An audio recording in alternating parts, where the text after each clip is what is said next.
नमस्कार साथियों, एक बार फिर से स्वागत है मेरे यूट्यूब चैनल पे। इस वीडियो में हम इतिहास के टोटल 100 प्रश्न करने जा रहे हैं, जबकि केवीएस जो आपका केवीएस एग्ज़ाम होने वाला है उसमें बहुत ही मददगार साबित करेगा। पहला क्वेश्चन देखिए, हड़प्पा की सभ्यता की खोज सर्वप्रथम किसने की? तो ये आपको पता होना चाहिए। किसने किया है? दयाराम साहनी ने किया है। किसने किया है? दयाराम साहनी ने किया है हड़प्पा की खोज। और कितने ईस्वी में किया है? तो ये इन्होंने किया है 1921 ईस्वी में। ठीक है, याद रखिएगा 1921 ईस्वी। अगला क्वेश्चन देखिए, सिंधु घाटी की सभ्यता का स्थल कालीबंगा किस प्रदेश में है? तो ये राजस्थान में, कालीबंगा राजस्थान में है। और यहाँ देखिए कालीबंगा में काली चूड़ियों का क्या कहते हैं, भग्नावशेष मिला है, अवशेष मिला है। ठीक है, तो ये भी आपसे पूछा जाएगा कि काली चूड़ियाँ कहाँ पे मिली हैं या काली चूड़ियों का प्रमाण साक्ष्य कहाँ पे मिला है? तो कालीबंगा में मिला है, राजस्थान में। ठीक है, कालीबंगा याद रखिएगा। हड़प्पा सभ्यता की खोज किस वर्ष हुई? तो 1921 ईस्वी में दयाराम साहनी ने की। अब देखिए, हड़प्पा सभ्यता की ईंटों का अलंकरण किस स्थान से प्राप्त हुआ है, यानी कि ईंटें कहाँ से मिली है? तो कालीबंगा से ही मिली है, जहाँ से काली चूड़ियाँ भी मिली है। अगला देखिए, सिंधु सभ्यता में एक बड़ा स्नानागार मिला है। स्थानगढ़, स्नानागार कहिए, स्नानागार है, यहाँ पे स्थानगढ़ लिख दिया मैंने। स्नानागार ऐसे होगा, स्नानागार यानी स्नानागार मतलब यहाँ पे बहुत सारे अन्न का भंडार रखा जाता था। ठीक है, जैसे हम लोगों का कोषांग होता है, वैसे ही उस समय में देखिए सिंधु सभ्यता के समय में, है ना, तो मोहनजोदड़ो में वो स्नानागार मिला था। ठीक है, सिंधु सभ्यता की मुद्रा पर किस देवता का चित्र अंकित था? तो आद्य शिव का, यानी कि वो भी उस समय जो वो पशुपतिनाथ की उस समय पूजा होती थी। आगे शायद हो सकता है इस वीडियो में मैंने उस क्वेश्चन को ऐड किया होगा। सिंधु सभ्यता की मुद्रा पर, यानी कि जो पैसे होते थे, सिक्के होते थे, उस पर आद्य शिव का चित्र अंकित रहता था। अब देखिए, मोहनजोदड़ो को एक अन्य नाम से भी जाना जाता है, तो वो मृतकों का टीला। ठीक है, बहुत ही महत्वपूर्ण है, मृतकों का टीला के नाम से जाना जाता है। अगला देखिए, सैंधव स्थलों के उत्खनन से प्राप्त मोहरों पर किस पशु का प्रकीर्णन सर्वाधिक हुआ है? सैंधव स्थल, सिंधु जो स्थल है सिंधु घाटी, सैंधव स्थल के उत्खनन से प्राप्त मोहरों पर किस पशु का प्रकीर्णन सर्वाधिक मिला है? तो वहाँ पे मिला है क्या? बैल। अगला देखिए, सिंधु सभ्यता का कौन सा स्थान भारत में स्थित है? तो वो है लोथल। और लोथल कहाँ है? गुजरात में स्थित है, ये आपको याद रखना है।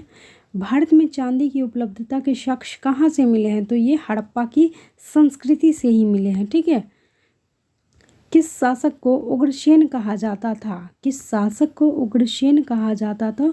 तो महापद्म नंद को। ठीक है, महापद्म नंद को उग्रसेन कहा जाता था।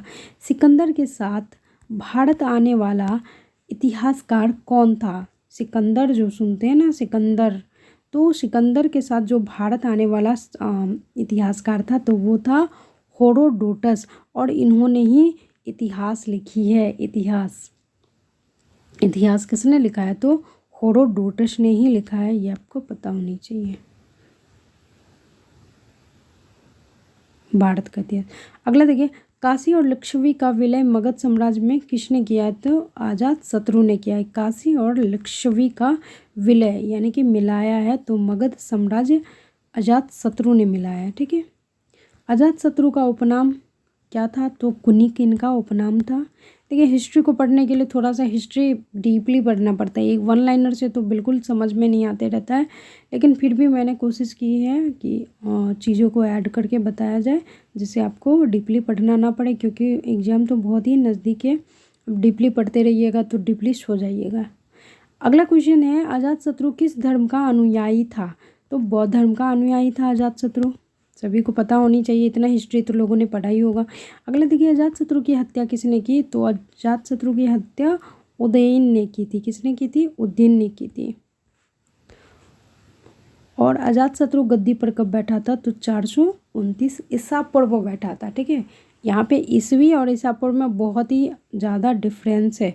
ईस्वी कहाँ पे लिखा रहता है? ईस्वी मतलब होता है जब इस मतलब जीसस जो क्राइस्ट हैं होते हैं ना, क्या नाम है इनका, हाँ, जो चर्च वो क्या कहते हैं, ईसा मसीह, हाँ, ईसा मसीह के जन्म से उसका ईसा मसीह के जन्म के बाद एक शताब्दी स्टार्ट हो गई, ठीक है। एक शताब्दी ईसा मसीह के जन्म के बाद स्टार्ट हुई है, मतलब हम लोगों पे थोपी गई है, ऐसा मान लीजिए। मतलब पहले तो था विक्रम संवत हम लोगों का है, ठीक है, लेकिन यहाँ पे ईस्वी पूर्व और ईसा मसीह में, मतलब ईस्वी पूर्व और ईस्वी को मैं समझा रही हूँ कि जन्म ईसा मसीह का जन्म के बाद ईस्वी पूर्व ख़त्म हो गया, ठीक है। ईस्वी स्टार्ट हुआ, जैसे ईसा मसीह का जन्म हुआ तो वैसे ही शताब्दी यानी कि ईस्वी स्टार्ट हो गई। और ईसा मसीह ने जन्म नहीं लिया था, उसकी पहले की जितनी भी मतलब ये ईयर्स थी तो उसको ईसा पूर्व माना गया, ठीक है, जिसको बीसी और एडी कहा जाता है। बीसी मतलब बिफोर क्राइस्ट, ठीक है, और एडी माना जाता है ईस्वी को, ठीक है। अगला चलिए, घनानंद के बाद शासन किसने प्राप्त किया? तो घनानंद के बाद चंद्रगुप्त मौर्य ने प्राप्त किया है, पता ही होगा। घनानंद एक नंबर का तुक्ष इंसान था, है ना। इन्होंने चाणक्य को धक्के मार के निकाल दिया था। तो ये चंद्रगुप्त मौर्य फिर से उनको ससम्मान उनको वहाँ पे ले गए थे। हिंदू धर्म का आधार कौन था? और ये भी याद रखिएगा, चंद्रगुप्त मौर्य के कौन थे? चाणक्य गुरु थे। हिंदू धर्म का आधार कौन से ग्रंथ से है? तो ये है हमारे वेद से। अगला देखिए, हिंदू धर्म की पवित्र पुस्तक रामायण, महाभारत, वेद और पुराण, है ना। सभी को पढ़ना चाहिए सभी चीज़ों का इसमें। अगला देखिए, इतिहास का पिता किसे कहा जाता है? तो है ना, इसको मैंने बताया था, इतिहास को लिखने वाले हेरोडोटस, और इतिहास के जनक कौन है? हेरोडोटस को माना जाता है। मानव जीवन की घटनाओं का लिखित वर्णन क्या कहलाता है? तो मानव जीवन की लिखित वर्णन घटनाओं का वर्णन इतिहास ही कहलाएगा ना, और क्या कहलाएगा। अगला है, पुरापाषाण युग में मानव जीविका का मुख्य आधार क्या था? पुरापाषाण युग में तो शिकार करना, आखेट करना उस युग का मुख्य आधार था। आँख का आविष्कार किस वर्ष हुआ? तो ये भी आपसे प्रश्न बन सकते हैं, तो ये याद रखिएगा, आँख का आविष्कार पुरापाषाण युग में हो गया था। लेकिन इतना याद रखिएगा, आँख का आविष्कार पुरापाषाण युग में हो गया था, लेकिन इसका प्रयोग करना ये लोग नहीं जाने थे। प्रयोग कैसे करते हैं? तो वो नवपाषाण काल में स्टार्ट हुआ था, जब पहिए का आविष्कार हुआ था, ठीक है। नवपाषाण युग में लोगों ने बहुत सारी चीज़ें सीखी, जैसे पहिए का आविष्कार सीखा, फिर वो जो मतलब खेती करना भी बहुत ज़्यादा इसी युग में सीख लिए, क्योंकि पहले का युग था, जैसे पुरापाषाण युग हो गया तो या मध्यपाषाण युग हुआ, तो उसमें क्या करते थे, व्यक्ति जो होते थे, व्यक्ति क्या आदिमानव भी थे, हमारे पूर्वज यही है ना, हम लोगों ने पढ़ा है इतिहास में। तो वो क्या करते थे कि जो भी खाना वगैरह बीज जो होता था वो मिट्टी के अंदर डाल देते थे और वो भूल जाते थे, विस्मरण हो जाता था उनका। तो फिर ये धीरे धीरे उनको याद, मतलब ये धीरे धीरे क्या उनमें थोड़ा सा बुद्धि जागृत हुआ कि भाई हमने यहाँ पे खाना छुपाया था तो वहाँ पे पेड़ निकल गए, तो क्यों ना हम मतलब बीजों को अगर हम संरक्षित करें पृथ्वी में, भूमि के अंदर, तो वो हमें एक से अधिक अनाज दे सकती है। यानी कि अगर हम एक पेड़ बोएंगे या एक बीज रखेंगे तो उससे दोगुना हमें फ़ायदा मिल सकता है। तो वहीं कहीं ना कहीं क्या हुआ, कृषि का प्रचलन वहीं से स्टार्ट हुआ, है ना। कृषि का प्रचलन स्टार्ट हुआ, फिर पहिए का युग स्टार्ट हुआ, पहिए का आविष्कार हुआ, फिर औजार जो बहुत बड़े बड़े बनने शुरू हुए थे मध्यपाषाण युग में या पुरापाषाण युग में, पत्थरों का औजार। तो यहाँ इस पाषाण में जैसे ही आए लोग, तो इस पाषाण में छोटे छोटे औजार बनाना शुरू कर दिए, ठीक है। और इसमें तांबे, लोहे आदि का प्रयोग भी करना वो सब सीख गए थे, और ये भी सीख गए थे कि इस औजार के प्रयोग से हम बहुत सारी चीज़ें कर सकते हैं। तो धीरे धीरे उनमें बुद्धि कुशाग्रता जो हुई बढ़ने लगी थी, ठीक है। तो अगर आपको हिस्ट्री पढ़ने का मौका मिले तो पढ़िए, क्योंकि हिस्ट्री देखिए, हिस्ट्री कोई भी बुक पढ़ते हैं, हिस्ट्री पढ़ते हैं या कुछ भी पढ़ते हैं, तो उससे आपको जानकारी ही मिलती है कि आप पहले ऐसे ऐसे चीज़ें थी और धीरे धीरे ऐसे हुई। लेकिन देखिए, सिंधु सभ्यता जब पढ़िएगा तो सिंधु सभ्यता में वैसी चीज़ें हो चुकी हैं जो अभी तक कुछ भी नहीं हुआ है। अभी 21वीं सदी 22वीं सदी स्टार्ट हो जाएगी, लेकिन फिर भी अभी उस हिसाब से नहीं हुआ है। जब आप सिंधु सभ्यता को पढ़ते हैं तो उतना डिटेल में पढ़िए कि इतना क्या बताए, इतना अच्छा लगेगा, आपको बहुत सारी जानकारियाँ मिलेगी। और वहाँ पे इतनी सारी चीज़ों का प्रयोग हो चुका है कि हम लोग अभी सोच भी नहीं सकते। सिंधु सभ्यता को इसलिए नगरीय सभ्यता भी कहा जाता है। तो नगरीय सभ्यता यानी उस समय नगरीय सभ्यता थी, जो अभी हम लोगों का 1% भी नहीं हुआ है। उस समय की नालियों की बात करें, स्नानागार की बात करें, अन्नागार की बात करें, तो वैसे कौन से स्ट्रक्चर से बना था, कौन सा कंस्ट्रक्शन बना था, ये आप आइडिया भी नहीं लगा सकते। अगर आपको पढ़ना है तो ज़रूर पढ़ें सिंधु सभ्यता, बहुत अच्छे से पढ़ें और देखिए बहुत सारी चीज़ें क्लियर हो जाएंगी आपकी। अगला है हड़प्पा सभ्यता का प्रचलित नाम क्या है, तो सिंधु घाटी सभ्यता। देखिए ये सिंधु नदी के किनारे बसी हुई थी ना, इसी वजह से सिंधु घाटी की सभ्यता इसको कहा जाने लगा। सिंधु घाटी की सभ्यता में सर्वप्रथम घोड़े के अवशेष कहाँ मिले हैं, तो सुरकोटदा में मिले हैं। सुरकोटदा भी कहीं कहीं रहेगा और सुरकोटदा भी रहता है। सिंधु घाटी सभ्यता में लोगों का मुख्य व्यवसाय क्या था, तो ये व्यापार था। ठीक है, बहुत ही महत्वपूर्ण है और सिंधु घाटी सभ्यता तो पढ़ने में बहुत अच्छा लगता है।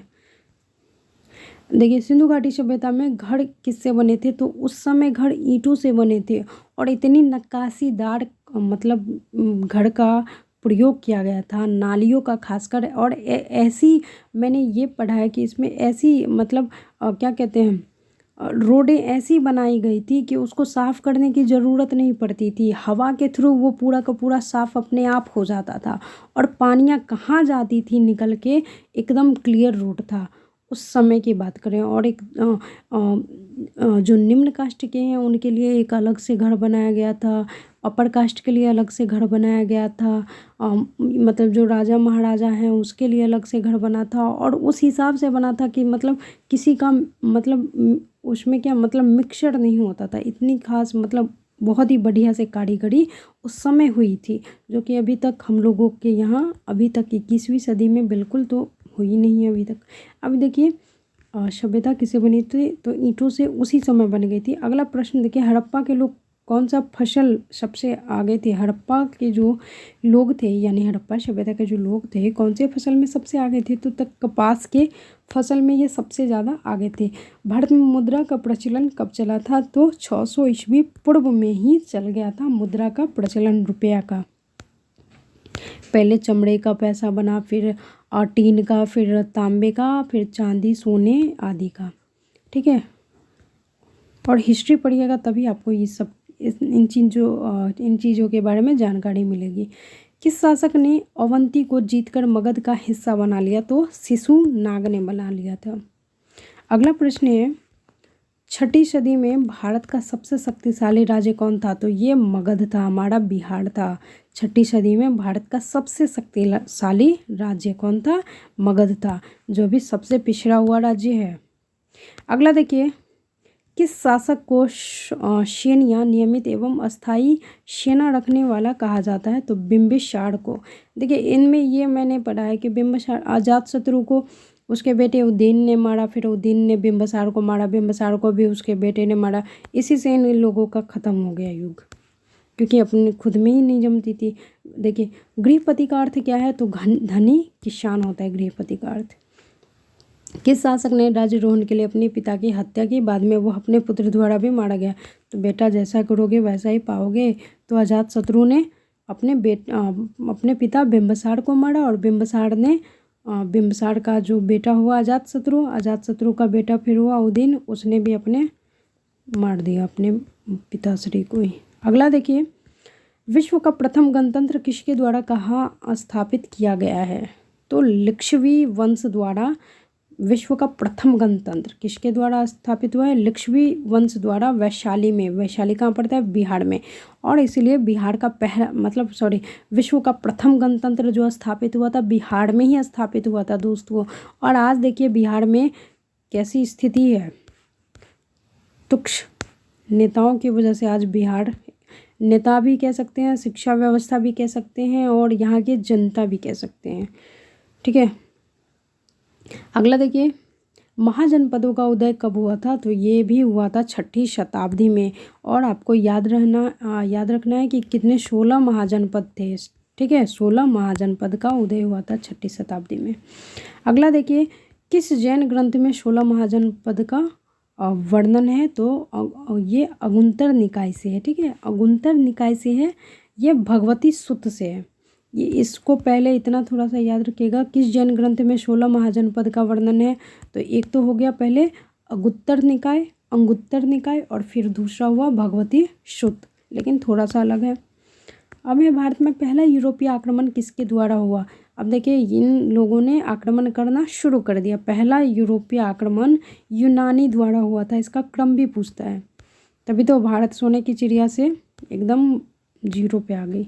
अगला देखिए, हड़प्पा वासियों ने सर्वप्रथम किस धातु का प्रयोग किया? तो तांबे का प्रयोग किया था इन्होंने।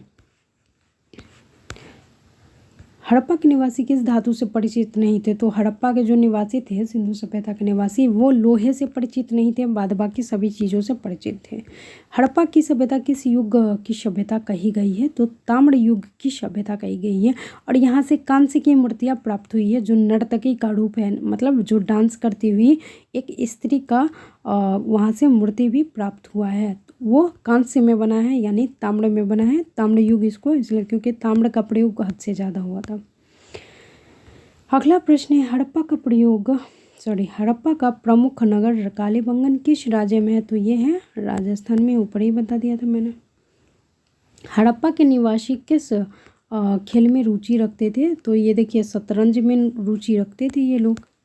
हड़प्पा के किस नगर को सिंधु का बाग कहा जाता है? तो मोहनजोदड़ो को कहा जाता है। और मोहनजोदड़ो के ऊपर में हम लोगों ने क्या पढ़ा है? मृतकों का टीला भी कहा जाता है। अगला है, आर्य शब्द का अर्थ क्या है? तो श्रेष्ठ और कुलीन होता है। श्रेष्ठ मतलब जो सर्वश्रेष्ठ होता है उसे ही आर्य कहते हैं, है ना।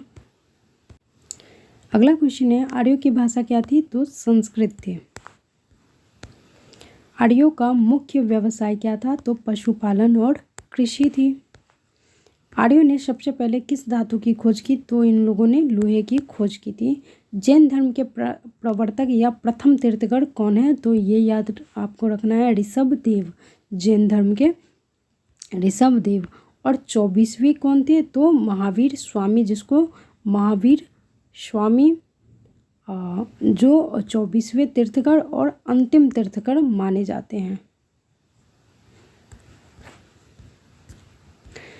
अगला देखिए, महावीर स्वामी का जन्म कब और कहाँ हुआ था? तो ये बहुत ही महत्वपूर्ण है। 599 ईस्वी पूर्व और कुंडल ग्राम में हुआ था। ठीक है, कुंडल ग्राम में महावीर स्वामी का जन्म हुआ था 599 ईसा पूर्व।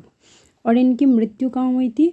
महावीर स्वामी की, जो जैन धर्म के अंतिम तीर्थंकर माने जाते हैं, तो 527 ईस्वी पूर्व में पावापुरी में हुई थी। ठीक है, यहाँ पे आपको लग रहा होगा कि 599 में ईस्वी पूर्व में तो इनका जन्म हुआ है और मृत्यु 527 ईस्वी पूर्व। तो मैंने बिफोर क्राइस्ट और क्या कहते हैं वो ईसा पूर्व और पूर्व ईसा पूर्व और ईस्वी के बारे में बताया। तो इसमें क्या है, ईस्वी पूर्व में सीधे घटते ही जाता है, ईस्वी में बढ़ते जाता है। ईस्वी जैसे ही स्टार्ट हुआ तो 1 ईस्वी, 2 ईस्वी, 3 ईस्वी, 4 ईस्वी, और ईसा पूर्व जैसे हुआ तो वो घटते जाता है। 599 में जन्म हुआ तो फिर 598, 596, 595 ऐसे आ गया। ठीक है, वैसे होता था। तो ये आपको याद रखना है। महावीर स्वामी की मृत्यु कब और कहाँ हुई? तो पावापुरी पटना में हुई थी। और यहाँ पे इनका बहुत ही बढ़िया विशाल मंदिर बना है, कभी मौका मिले तो ज़रूर जाइए। अब जैन धर्म के 2 संप्रदाय थे, तो कौन कौन थे? तो श्वेतांबर और दिगंबर थे। और इसके अब देखिए, किस शासक ने विक्रमशिला विश्वविद्यालय की स्थापना की थी? तो देखिए, विक्रमशिला विश्वविद्यालय की स्थापना धर्मपाल ने की थी। बौद्ध ग्रंथ त्रिपिटक रचना किस भाषा में हुई है? तो ये है पाली भाषा में। बहुत ही महत्वपूर्ण, आपका जीके जीएस एकदम से कवर हो जाएगा, आपको एक्स्ट्रा चीज़ें पढ़ने की ज़रूरत ही नहीं पड़ेगी।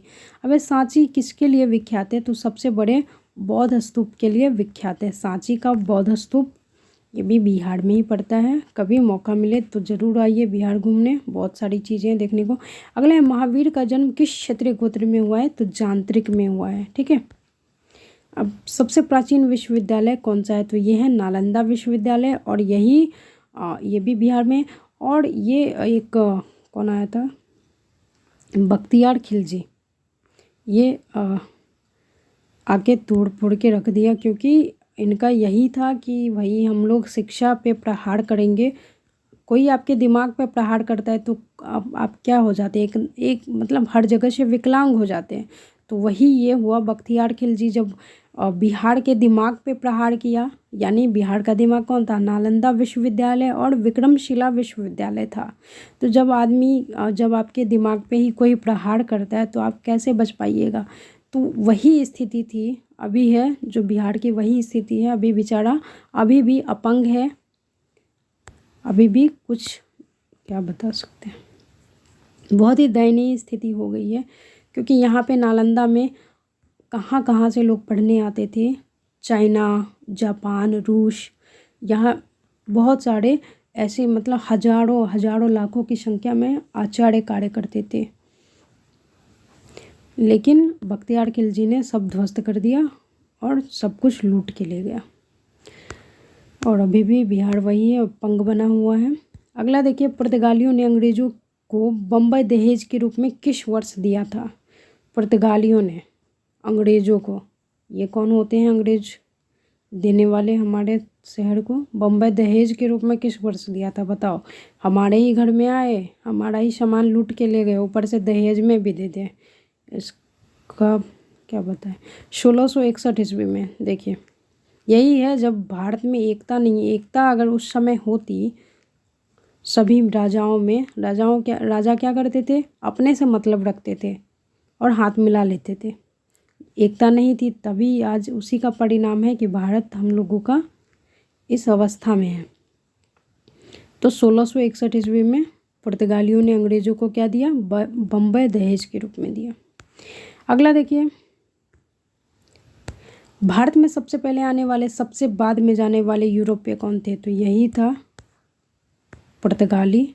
ये सब भी लूट के ले गए हम लोगों के भारत का पूरा खजाना, यहाँ तक की शिक्षा, मेन वही चीज़ें हैं। शिक्षा, पुस्तकालय को ध्वस्त कर दिया गया, जो 6 महीने से 7 महीने तक जलता रहा।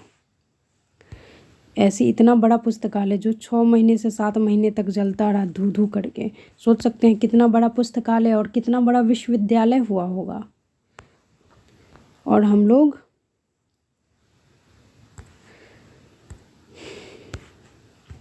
पुर्तगाली साम्राज्य का वास्तविक संस्थापक कौन है, तो अल्बुबर्ग। मिल हमको अल्बुबर्ग।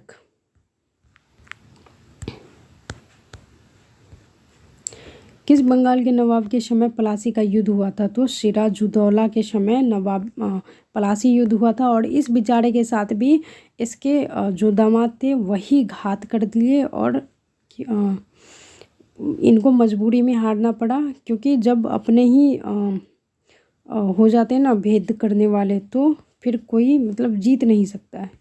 जब आपके अपने जब साथ रहते हैं, राम के साथ उनका भाई लक्ष्मण साथ था, तभी तो वो हर युद्ध को जीत चुके थे, है ना।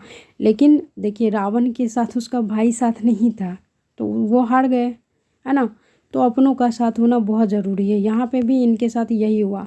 हिस्ट्री में अगर मौका मिले ये सब पढ़ने का तो ज़रूर पढ़िए, बहुत ही अच्छी चीज़ें बताई गई हैं। पानीपत का तीसरा लड़ाई में मराठों की हार का सबसे अधिक लाभ किसको मिला, तो ईस्ट इंडिया कंपनी को मिला। और इसी ईस्ट इंडिया कंपनी को जो हमारी झांसी की रानी थी 1857 में, 1857 में जो युद्ध हुआ था उसमें मंगल पांडे झांसी की रानी, इनके छक्के छुड़ा दिए थे। और इसका परिणाम क्या हुआ, सिर्फ 1 साल के बाद ही 1858 में ये कंपनी बंद हो गई। और आज दोस्तों ईस्ट इंडिया कंपनी के जो मालिक हैं हमारे भारत के हैं। मुगल साम्राज्य के अंतर्गत आने वाले प्रांतों में सर्वाधिक संपन्न राज्य कौन था, तो ये था बंगाल, मुगल साम्राज्य के अंतर्गत आने वाले प्रांत में। ठीक है। अगला देखिए, इजारेदारी प्रथा किसने शुरू की थी, तो ये मुर्शीद कुली खान ने शुरू की थी इजारेदारी की प्रथा। अगला प्रश्न है, खेतों के लिए किसानों को किसने अग्रिम ऋण देना शुरू किया था, तो तकाबी ऋण ने शुरू कर दिया था खेतों के लिए। देखिए, किसके शासनकाल में बंगाल भारत का स्वर्ग कहा जाने लगा, तो ये अलीवर्दी खान था। ठीक है। अगला है, किसने सरकारी खजाने का ट्रांसफ़र मुर्शिदाबाद से कलकत्ता किया, तो ये सब यही करने आया ही था वारेन हेस्टिंग्स। कभी ये उधर ट्रांसफ़र, कभी उधर ट्रांसफ़र। किस एक्ट के बाद वारेन हेस्टिंग्स को बंगाल गवर्नर जनरल का किस एक्ट के बाद वारेन हेस्टिंग्स को बंगाल गवर्नर जनरल बनाया गया, तो रेगुलेटिंग एक्ट के बाद। प्रत्येक जिले में एक दीवानी तथा फौजदारी न्यायालय की स्थापना किसने की? तो यही किया था वॉरेन हेस्टिंग्स। बिना मतलब में इंटरफेयर करके हम भारत का पूरा चूना लगा दिया। अगला देखिए 1773 ईस्वी में रेगुलेटिंग एक्ट के तहत वॉरेन हेस्टिंग्स ने कहाँ सुप्रीम कोर्ट का गठन किया था? तो कोलकाता। देखिए इन सब के दिखावे पे मत जाइए कि इन लोगों ने इतना ये किया, तो इन लोगों ने नहीं किया, हम लोगों के पैसे से ही इन लोगों ने किया, सब कुछ किया, पहले से कमी थोड़ी थी। ये लोग ज़बरदस्ती घुस के मतलब क्या कहते हैं महल का वो क्या बना दिए, खंडर बना दिए। दिखावे का काम इन लोगों ने किया, दिखावा है ये सब कुछ, दिखावा किया अपने मतलब अपना नाम इतिहास में चमकाने के लिए इन लोगों ने कुछ से कुछ किया। लेकिन डीपली पढ़िएगा, हिस्ट्री लाइब्रेरी में चले जाइए, हिस्ट्री पढ़िए, अच्छे से पढ़िए, सब समझ में आ जाएगा कि किसने क्या किया है, किसने नहीं किया है। देखिए the Asiatic Society of Bengal की स्थापना किसने की? तो विलियम जोन्स ने 1784 ईस्वी में की। किस गवर्नर जनरल ब्रिटिश पार्लियामेंट में महाभियोग चलाया गया? तो वॉरेन हेस्टिंग्स। बाद में दोषमुक्त इसको कर दिया गया था। किस एक्ट के विरोध के कारण वॉरेन हेस्टिंग्स पर महाभियोग चला? अच्छा हुआ था पिट्स इंडिया एक्ट के विरोध पे, ठीक है, 1784 में। अगला देखिए बोर्ड ऑफ रेवेन्यू की स्थापना किसके काल में हुई थी? बोर्ड ऑफ रेवेन्यू की स्थापना वॉरेन हेस्टिंग्स के काल में हुई थी। अब देखिए ये भी आ गया एक लॉर्ड कॉर्नवालिस, एक आता था एक जाता था। लॉर्ड कॉर्नवालिस के समय अंग्रेजों से तृतीय आंग्ल मैसूर युद्ध किसके साथ हुआ? तो टीपू सुल्तान के साथ हुआ था मैसूर का युद्ध। फिर अस्थाई बंदोबस्त कब और किसने लागू किया था? तो ये बहुत ही महत्वपूर्ण है, इसको याद रखिएगा। 1793 ईस्वी में लॉर्ड कॉर्नवालिस के समय हुआ था अस्थाई बंदोबस्त। अगला है लॉर्ड कॉर्नवालिस ने जिला फौजदारी न्यायालय को समाप्त कर कौन सी अदालतें शुरू कर दी थी? तो ये देखिए भ्रमण करने वाली अदालत शुरू की थी। बंगाल में 3 और बिहार में 1। वैदिक गणित का महत्वपूर्ण अंग क्या है? तो ये है शुल्ब सूत्र, ठीक है, शुल्ब सूत्र। वेदों की संख्या 4 है, सभी को पता होगा। अथर्ववेद, सामवेद, ऋग्वेद, सामवेद, अथर्ववेद और कौन सा है? ऋग्वेद, सामवेद, अथर्ववेद, यजुर्वेद, है ना। उल्टा पुल्टा मैंने नाम ले लिया, रात बहुत हो गई है इसी वजह से। 23:58 हो गया, यानी 12 बजने वाला है। अब देखिए सबसे प्राचीन वेद कौन सा है? ऋग्वेद है ना, सबसे प्राचीन वेद। किस वेद द्वारा वैदिक संस्कृति के बारे में ज्ञान होता है? तो ऋग्वेद के द्वारा वैदिक संस्कृति के बारे में ज्ञान होता है। और ऋग्वेद में सिर्फ वैदिक संस्कृति के बारे में ही नहीं ज्ञान होता है, बहुत सारी चीज़ों का आपको क्वेश्चन का आंसर मिल जाएगा। अगर आपको पढ़ने का मौका मिले तो ज़रूर पढ़े, क्योंकि आप अगर हिंदू हैं और वेद नहीं पढ़े तो कुछ नहीं पढ़े, ठीक है। नॉर्मली सब रामायण महाभारत पढ़ते हैं, लेकिन फिर भी आप अगर वेद है तो वेद ज़रूर पढ़ें, क्योंकि वेद, रामायण, महाभारत ये सब जो अमेरिका के जो यूनिवर्सिटी हैं वहाँ पे शोध के रूप में उन चीज़ों को रखा गया है। तो समझ सकते हैं कि मतलब क्या चीज़ें उनमें होंगी। लेकिन भारत के लोग उसको पढ़ना नहीं चाहते, बस अंग्रेजी में हाय हेलो करिए, हो गया। अपने ही चीज़ों को वो क्या करते हैं, नकारते हैं। लेकिन ऐसा नहीं है, अपनी चीज़ों को सम्मान दीजिए। अगला देखिए भारत के राज्य चिन्ह में लिखा सत्यमेव जयते किस उपनिषद से लिया गया? तो ये है मुंडको उपनिषद से लिया गया है, सत्यमेव जयते, जिसका अर्थ होता है सत्य की जीत हो। अगला है भारतीय संगीत का आदि ग्रंथ किसे कहा जाता है? तो ये है सामवेद, यानी कि हम लोगों का जो संगीत निकला है, भारतीय संगीत जो होता है वो कहाँ से, किसकी देन है? सामवेद की देन है। कृष्ण भक्ति का प्रथम एवं प्रधान ग्रंथ कौन सा है? तो है श्रीमद् भगवत गीता। अगला है पुराणों की संख्या कितनी है? तो ये है 18, ठीक है, याद रखिएगा। वैदिक धर्म का मुख्य लक्षण किसकी उपासना है? तो ये है प्रकृति की। किस देवता के लिए ऋग्वेद में पुरंदर शब्द का प्रयोग हुआ है? तो ये इंद्र के लिए प्रयोग हुआ है ना। अगला है जैन धर्म एवं बौद्ध धर्म दोनों के उपदेश किसके शासन काल में हुए हैं? तो ये बिंबिसार के शासन काल में हुआ है। अगला है बौद्ध धर्म ग्रहण करने वाली प्रथम महिला कौन थी? तो ये महाप्रजापति गौतमी थी, जो महात्मा बुद्ध की क्या कहते हैं, मौसी थी, यानी कि माँ की बहन थी। ठीक है, इन्होंने, ये प्रथम महिला थी। ये भी प्रश्न पूछा जाता है। गौतम बुद्ध का प्रथम धर्म उपदेश क्या कहलाता है? तो इन्होंने जो पहला धर्म उपदेश दिया है तो उनको धर्मचक्र प्रवर्तन कहते हैं। अब बौद्ध के गृह त्याग यानी कि गृह त्याग का प्रतीक क्या था? तो अश्व था। ठीक है, गौतम बुद्ध के बारे में अगर पढ़ने को मिले तो अवश्य पढ़ें, क्योंकि देखिए स्वामी विवेकानंद है ना, स्वामी विवेकानंद एक हमारे हो गए, डॉक्टर APJ अब्दुल कलाम, तो उनका जो आप पढ़िएगा, जब आपको जीवनी पढ़ने का मौका मिलेगा, उनकी बायोग्राफी, तो उन लोगों ने साफ साफ कहा है कि हमारा आदर्श, जो हमारे आदर्श हैं, महात्मा बुद्ध हैं, गौतम बुद्ध हैं। देखिए APJ अब्दुल कलाम भी महात्मा बुद्ध को मानते थे, और क्या नाम है, स्वामी विवेकानंद, ये भी गौतम बुद्ध को ही मानते थे, यानी कि आइडल अपना मानते थे। तो इतने बड़े दिग्गज होके इनको गौतम बुद्ध को मानते थे, तो इनमें बहुत खास बात रही होगी, है ना। ये हालांकि ये भगवान के अवतार भी कहे जाते हैं गौतम बुद्ध, 8वें या हाँ 8वें शायद अवतार, विष्णु भगवान के अवतार माने जाते हैं। इनके बारे में, इनका बचपन का नाम सिद्धार्थ था, ये भी पूछा जाता है। इनके बारे में अगर हो तो ज़रूर पढ़िएगा। गौतम बुद्ध द्वारा भिक्षुणी संघ की स्थापना कही गई थी, तो करी गई थी, तो वो कहाँ की गई थी? तो कपिलवस्तु में की गई थी।